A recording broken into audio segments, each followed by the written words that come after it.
Dobrý den, vítám vás na první lednové lekci orgánové jógy s Janou.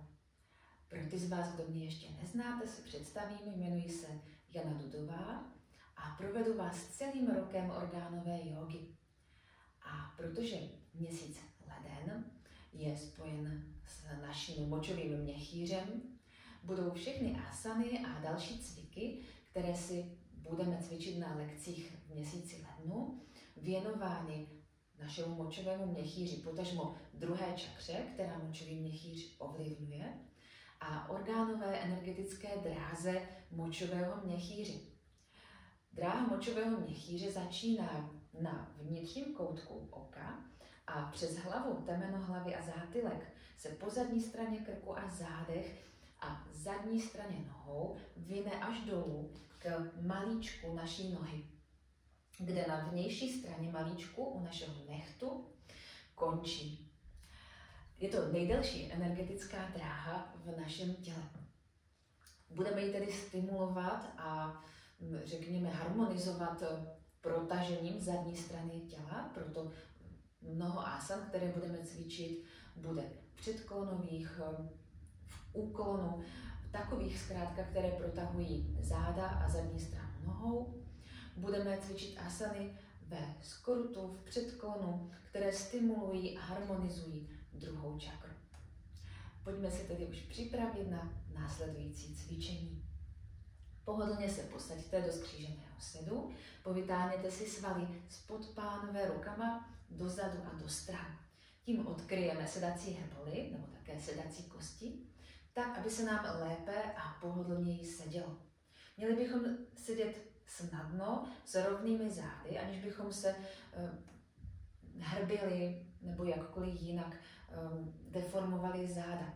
Pro náš dech a proto, abychom se mohli kvalitně nadechnout do celých plic a aktivovat tak i naši bránici správným způsobem, je důležité, abychom měli prostor v hrudním koši a abychom tím pádem měli rovná záda, široká ramena, otevřený hrudník. Pokud cítíte, že se vám nesedí ve skříženém sedu příliš pohodlně, zkuste si ho jakkoliv upravit. Mnohdy pomůže, když si podložíte pánev polštářem. Já tu teď žádný po ruce nemám, ale vypůjčím si tady jeden ozdobný polštářek a ukážu vám, jak na to. Pokud vás tělo nutí sedět v této zhroucené pozici s těmi vyhrbenými zády a nedokážete se narovnat, není to vždycky vaše vina, je to prostě způsob, jakým vaše tělo narostlo a není vždy možné toto napravit nějakými cvičeními. Berte to tak, že máte takovou pánev, kyčle, takové skloubení vaší pánve křížové kosti a páteře. Pokud vás tedy nutí tělo sedět takto s těmi vyhrbenými bedry a ať děláte, co děláte, nejde se narovnat. Vezměte si polštář a posaďte se na jeho okraj. Ne doprostřed polštáře, ale jenom na jeho kraj. Ucítíte, že vám to takto, já to přeháním, naklápí pánev dopředu a vy najednou můžete sedět s nás s těmi rovnými zády. Není už nutné se hrbit, nepřeklápí se vaše pánev na kostrč a křížovou kost a krásně sedíte na těch sedacích hrbolech. Zkuste se takhle zahemžít, zahýbat, abyste ucítili opravdu ty dvě tvrdé kostičky, které se krásně usadily do země a vytvářejí oporu pro vaše tělo. Teď se můžete od těch dvou sedacích hrbolů odtlačit a s nádechem jemně vytáhnout za temenem hlavy. Bradu a břicho bychom měli mít zasunuté vzad, tak, aby byl aktivován střed našeho těla. Představte si, že prodlužujete klíční kosti do stran, tím rozšiřujete ramena a otvíráte hrudník. Někdy pomůže, když uděláme jedno takové kolečko rameny, zvedneme je nahoru a pošleme dozadu a necháme spadnout dolů. Pokud stojíme a máte pocit, že se máte tendenci stále hrbit a zavírat ten hrudník, zkuste vytočit dlaně dopředu a znovu udělat ten kroužek rameny. Tak, pokud se vám nesedí pohodlně ani v tom skříženém sedu s podloženou pánví, zvolte jakýkoliv jiný set. Pokud vám brání kolena nebo kyčelní klouby, můžete sedět třeba i na židli, nebo si můžete vystavit vyšší oporu pod vaší pánví z několika polštářů. Je to jenom na vás, jaký ten set zvolíte, nebo jestli budete sedět na patách, případně si protáhnete nohy do strany. I to je v pořádku. Jen bych chtěla upozornit, že je opravdu důležité sedět s tou rovnou páteří. Tak, a když už jsme si ujasnili, jak správně sedět, tak aby to bylo pro naše tělo přínosné a zdravé, protáhneme páteř a záda, které potřebují protahovat každý den. Doporučuji cvičit vždy po ránu, protože po dlouhé noci, kdy jsme se celou noc nehýbali, naše tělo bývá nejstuhlejší. Pojďme si ukázat, jak se můžete takhle po ránu uvolnit, protáhnout, uvolnit krční páteř a šíji. Protáhněte paže do stran a s nádechem vytočte dlaně i tvář nahoru ke stropu. Ramena stáhněte k zemi a lopatky zatlačte dolů k pánvi. S výdechem přejdeme do vyhrbení. Zakolaďte záda, dlaně pošlete dopředu a vytáhněte se za konečky prstů. Hlavu sklopíme mezi ramena a snažíme se v té pozici co nejvíc vyhrbit. A zase s nádechem jdeme do prohnutí v zádech, podíváme se ke stropu, lopatky a ramena stáhneme dolů k zemi. A takto pokračujeme v rytmu našeho dechu. Tímto jednoduchým cvičením protahujeme oblast hrudníku, hrudní páteře, ale také aktivujeme svaly, které se upínají pod lopatkami a okolo nich. To jsou velmi důležité svaly, které míváme často ochablé a v takovém případě se u nás mohou objevovat bolesti trapézů, celé šíje, krku a také hlavy. Pokud máme tyto svaly funkční, posílené, nic by nás bolet nemělo. Znovu zasuneme bradu a bříško dozadu, vyrovnáme páteř, necháme rozpáženo dlaněmi nahoru. S výdechem teď zatlačte ramena i lopatky dolů k zemi. Zůstaneme tak 3 dechy a po celé ty 3 dechy budeme jemně stahovat lopatky k zemi. Ještě 2.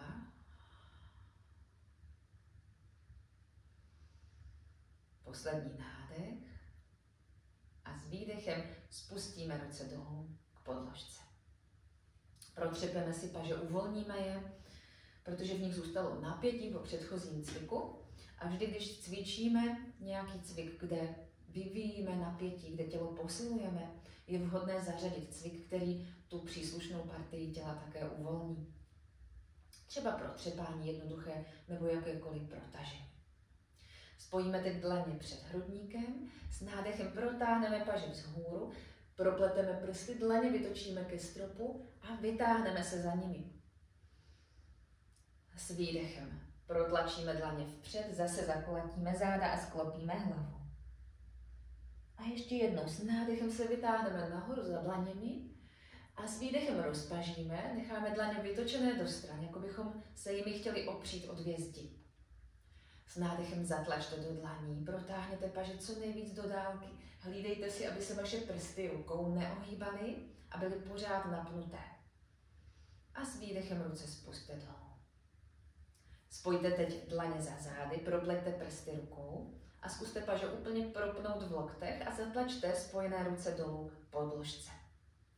Bradu i bříčko máme zase zasunuté vzad, snažíme se mít rovnou páteř. Teď můžete cítit protažení v oblasti ramene, v oblasti klíční kosti a na přední straně krku. Prodýchejte si ta místa. Vždy, když cítíme v těle někde napětí, představme si, že se nadechujeme do toho místa. Že máme tu moc poslat náš dech a energii nejen do plic, ale třeba do ramene nebo do přední strany krku. A s výdechem potom to místo uvolňujeme, všechno to napětí necháváme rozpustit a odejít s tím výdechem pryč. A teď už ruce rozpojíme, uvolníme, zase protřepeme a položíme na kolena. Abychom stále neseděli v tom stejném skříženém sedu, vyměníme teď nohy a tu přední položíme dovnitř a vnitřní dopředu. Je to proto, že vždy v tom skříženém sedu je jedna pánevní lopata, jeden bok trošičku výš než ten druhý. Tak je třeba čas od času tu pozici vyměnit a vyrovnat postavení pánve. Teď přejdeme od hrudní páteře k naší šíji a krční páteři. S nádechem vysuneme hlavu dopředu.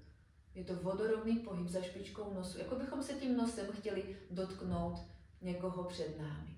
A s výdechem zase vodorovným pohybem zasouváme hlavu zpět a tlačíme brado jemně dozadu ke krku. A znovu s nádechem jde hlava dopředu a s výdechem zpátky. Pokud cítíte, že je váš krk stuhlý, že potřebujete krční páteř více opečovat, můžete tento cvik dělat daleko déle. My už skončíme. Necháme bradu jemně zasunutou vzad a s výdechem ukloníme hlavu do levé strany. Pravé rameno u toho stahujeme dolů k zemi a prodýcháme si tak pravou stranu krku, kterou protahujeme.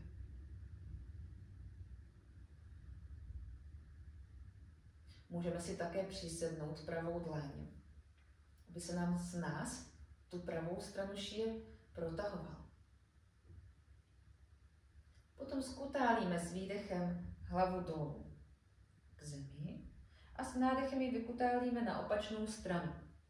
Můžeme si zase přisednout levou dlaň, hlavu přitahujeme uchem k pravému rameni a prodýcháváme si protahovanou levou stranu krku.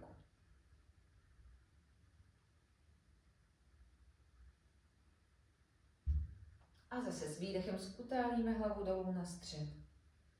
A potom ji pomaličku vyrovnáme, obratel po obratli, až do vyrovnání hlavy. To bylo něco málo cvičení pro naši šíji.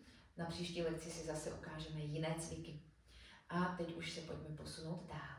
Přejdeme do pozice kočky na všechny 4. V kočce si vždy hlídejte postavení dlaní a postavení kolen. Ruce by měly být na šířku ramen, přesně pod rameny, kolena pod kyčlemi na šířku pánve. Abychom nebyli v té pozici zhroucené, zavěšené takto v ramenou a v lopatkách, s prohnutými zády v oblasti beder.